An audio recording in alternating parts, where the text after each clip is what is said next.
আপনাদের রক্ত আপনার হাতে, মুশতাক আহমেদের রক্ত আপনার হাতে, এই আন্দোলনকারী ছাত্রছাত্রীদের রক্তও কিন্তু আপনার হাতে। আমি গতকালকে যখন বিশ্ববিদ্যালয়ের দিকে যাচ্ছি আমার সহকর্মীদের সাথে, সহকর্মীদের সাথে, তখন ওই নীলক্ষেতের মোড়ে দেখি জল কামানালা গাড়ি বসে আছে, অনেক পুলিশের সারি সারি দাঁড়িয়ে আছে। বোঝাই গেল তারা প্রস্তুতি নিচ্ছে, কিন্তু কিসের জন্য প্রস্তুতি নিচ্ছে?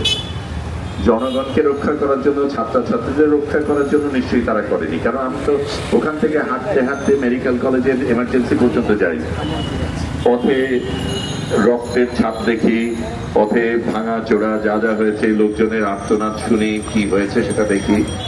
একটা জায়গায় একটা পুলিশকেও তো কোথাও দেখা যায়নি। তারা কিসের জন্য অপেক্ষা করছিল বোঝাই যায়। ওই পেটুয়া বাহিনী যদি বিপদে পড়ে তার পাশে তারা দাঁড়াবে।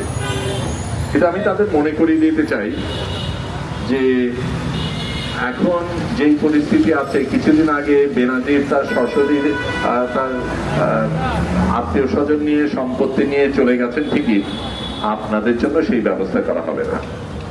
এবং যখন সেই সময় আসবে, এবং সেই সময় খুব কাছেই চলে এসছে, সেখানে আপনাদের কাবুলের ওই বিমানের পেছনে দৌড়ানো ছাড়া আর কোনো উপায় থাকবে না। এখনো সাবধান, পথ ফিরিয়ে নেন। দেখেন আমাদের যে আমলারা চাকরি করে, যেই শিক্ষকরা করে, এখানে আমরা ভিন্ন ধরনের শিক্ষক পেয়েছি, সেটাতে আমাদের সাহস দেয়, আপনাদের অভিনন্দন। কিন্তু বাকি শিক্ষকদেরও আমি জানিয়ে দেই, এই নৌকা ডোবা ডোবা অবস্থায় বেশিক্ষণ আপনারা পারবেন না। আপনাদের পেনশন নিয়ে আপনারা আন্দোলন করেন, অথচ ছাত্রছাত্রীদের যৌক্তিক আন্দোলনের পাশে আপনারা একবারও দাঁড়াতে পারেননি, এটা কেউ ভুলবে না। আমি আজকে লম্বা আলাপ করতে চাই না।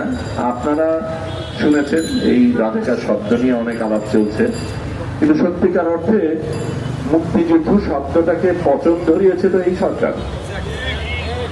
যেই সরকার এরকম ভাবে আচরণ করে, সেই সরকারের কারণেই আজকে জয় বাংলা এখন আর জনগণের স্লোগান না।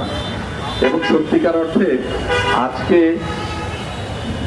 যেই শব্দটা সবচেয়ে বেশি পচে গেছে, যেই শব্দটা বাংলাদেশের সবচেয়ে বড় গালি, সেটা আওয়ামী লীগ।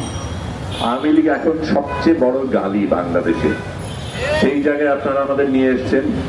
আমরা আমাদের দেশকে ফিরিয়ে নিতে চাই, আমাদের সংগ্রাম চলবে, এবং এই সময় আমরা সকলে মিলে ঝাঁপিয়ে পড়ে রাস্তায় নামা ছাড়া কোনো বিকল্প নেই। এই সময় সত্যিকার অর্থে নতুন মুক্তিযুদ্ধের প্রয়োজন। বাংলাদেশকে আওয়ামী লীগ থেকে বাঁচানোর মুক্তিযুদ্ধ আমাদের করতে হবে। ধন্যবাদ।